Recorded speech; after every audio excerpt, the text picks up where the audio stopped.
Okay, let me show us how to solve this multiplication in a second. All you need to know is to master it. It will help you when you go for your competition, your exams.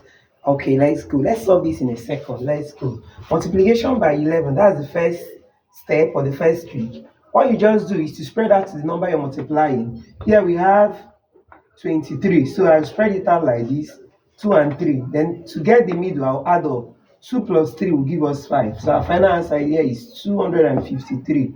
I'll still use the same to solve for these 3 digits here. I'll spread it out. The first and the last number, which is 2 and 5. Okay, I'll now add up. I'll add 4 plus 5 will give us 9. And then 4 plus 2 will give us 6. This is your answer. If you press the calculator, you still get the same answer. You still use the same thing to solve for this. You spread out the first and the last number, 3 and 5.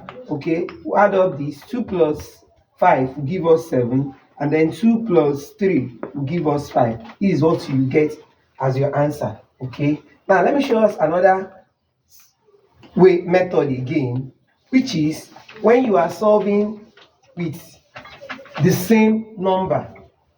That's another form. For instance, what I mean by solving with the same number, you solve something like 75 times 75. Okay, how do you solve it?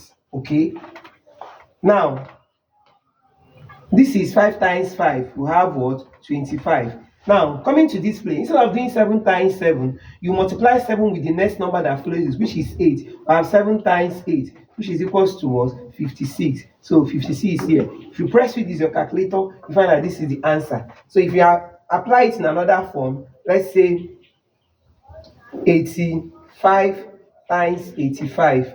Okay, 5 times 5 here is 25.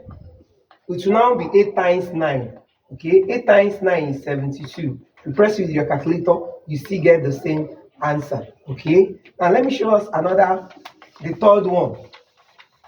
The third one is when you're multiplying, the first digit will be the same number. For instance, we have 47, and the last digit, if you multiply it, if you add it up, it will give you 10. Let's say 47, 43. Okay, now these two digits, if you add it up, it will give you 10, and these are the same. When you have something like this, you have the same first figure and the last digit, when you add it up, it will give you 10.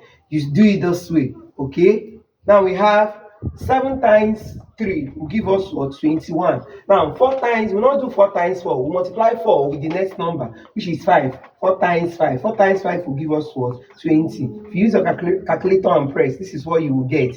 Let's check another one.